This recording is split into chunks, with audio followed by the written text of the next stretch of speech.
자, 이 사주는 우리 인기 코미디언이죠. 박나래 사주입니다. 박나래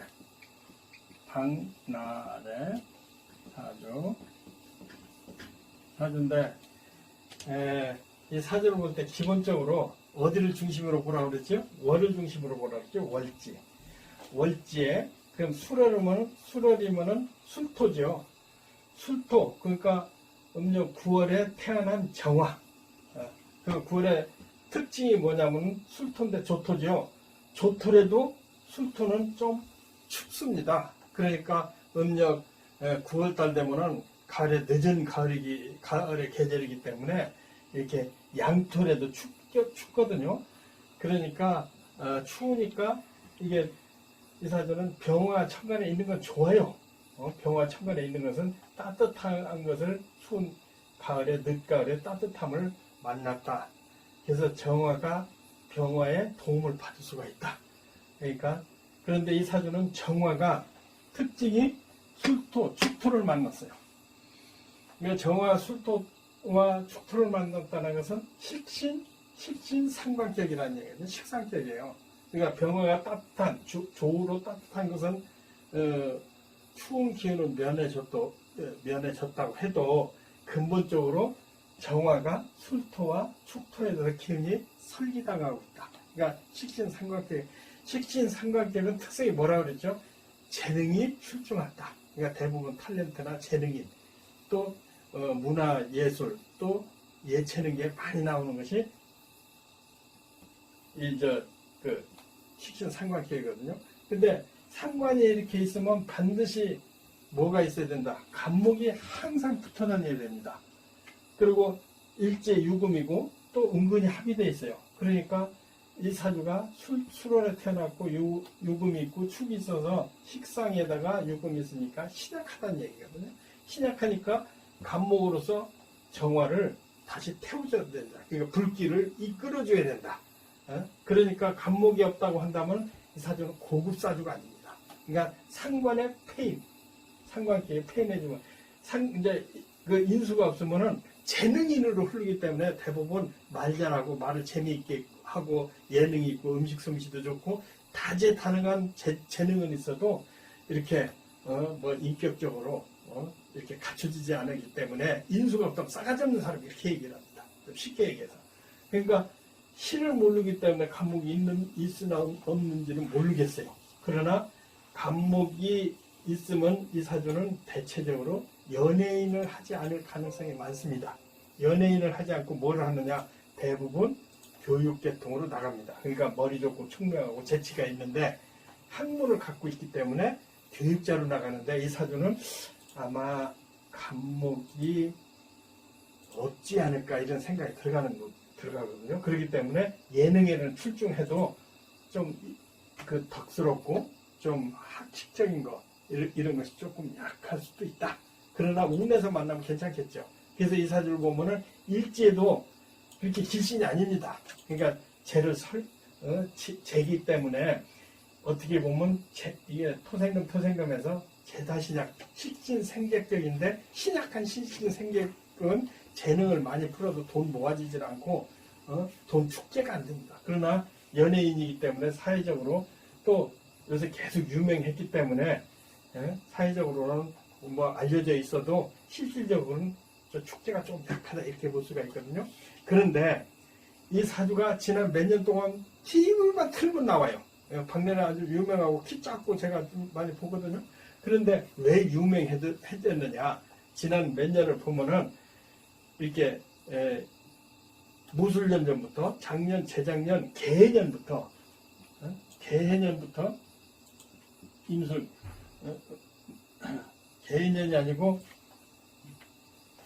기해년이죠. 무술년, 기해년, 경자년, 신축년인데 이런 사주는 이게 관운이 오면 상당히 유명을 해지는데 실속 없이 유명해졌다 이렇게 볼 수가 있습니다. 그러니까 내 생각에는 유명 프로그램 많이 나와도 돈은 그렇게 크게 번 건 없지 않을까.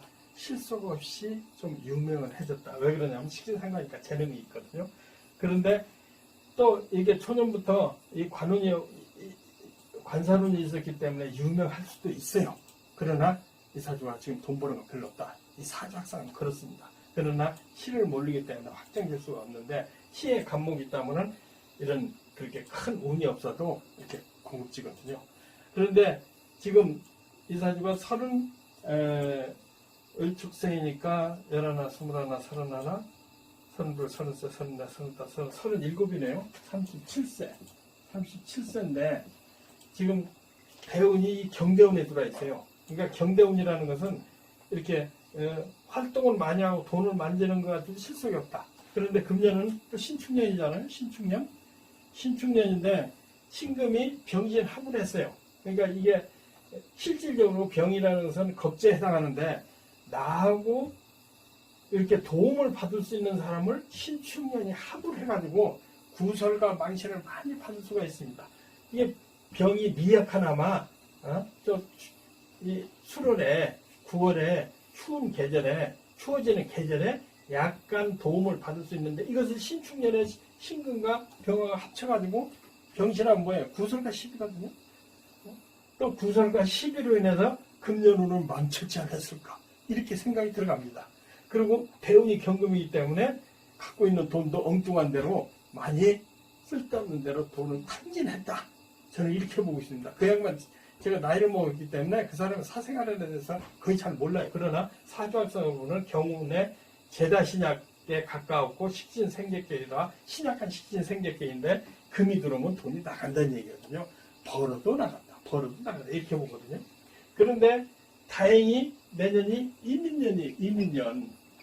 이민년이라는 것은 천간에 임수가 되기 때문에 다시 이 사람이 유명해질 수도 있다. 그리고 다시 인목으로 가기 때문에 이 사람은 내년부터 대운상으로는 좀 아직 미진하나 임수가 떴고 또 이민에 이 사람이 가장 사주에 필요한 목이 떴기 때문에 이 눈에 굉장히 유명해질 것이다. 경제적으로 실속이 있을 거다. 그래서 이 사주는 아직은 조금 미비하더라도 장래가 더 좋다고 볼 수 있습니다. 그리고 관상으로 볼 때는 굉장히 풍요한 스타일이거든요. 키는 작아도 풍요하다는 것은 이게 하늘과 땅으로 표현했을 때 땅의 기운이 많은 사람입니다. 그렇기 때문에 땅이란 축제를 얘기해요. 그리고 앞으로 명성과 이름은 계속 있을 것이다. 다만 금년이 지나가기를 바라야 될 것입니다. 왜 그러냐면 신금이 계속 병하고 합쳐서 나를 도와줄 수 있는 겁제나 친구나 협조자를 와 구설이 많을 것이다. 그리고 신금이 인목을 때리기 때문에 여기도 인수가 중요한데 간목은 없더라도 을목을 견제를 해서 이 사주는 오로지 목이 들어야 되는데 그래도 대운이 인묘 대운이 들어오기 때문에 이 사람은 55세까지 그래도 꾸준한 인기와 경제적으로 상당히 갖춰질 것으로 이렇게 보고 있습니다. 다만 임진 대운에 들어오면은 이게 임수가 신약한데 합거하고 또 합거하는 것보다는 임수를 제거를 하게 됩니다. 그래서 신약한데 하기 때문에 55세부터는 몸이 많이 아플 거로 봅니다. 왜 그러냐면 보면은 키는 작은데 살은 많이 쪘거든요. 그러니까 당연히 병이 따르게 돼 있어요. 그러니까 55세부터는 이때부터 살을 빼고 건강에 조심하지 않으면 상당히 어려운 병에 걸릴 수도 있다. 그리고 진이 또 식신상관에 들어가니까 정화기운을 설게 되거든요. 그 다음에 개운도 관사론이니까 55세부터는 건강으로 많은 돈을 잃을 수 있는 가능성이 많습니다. 다행히 금년운은 몇 달 안 남기 때문에 여러 가지 구설이나 시비는 잠잠해지지 않을까. 그렇게 해서 내년은 상당히 다시 새로운 그 전화위복이 되는 그런 좋은 운으로 볼 수가 있습니다. 그래서 이 사람의 최대 전성기는 40대의 인생의 최고 전성기로 오지 않을까. 그러나 제일 나쁜 것은 금년으로 끝나고 있다. 조금만 좀 처신을 잘하고 하면은 내년부터 다시 권토중로에서 유명해지고 제복도 많고 해서 삶이가 좋은데 다만 55세부터는 건강에 특히 조심해야 된다. 이렇게 말씀드리고 싶습니다. 예, 공부하십시오. 감사합니다.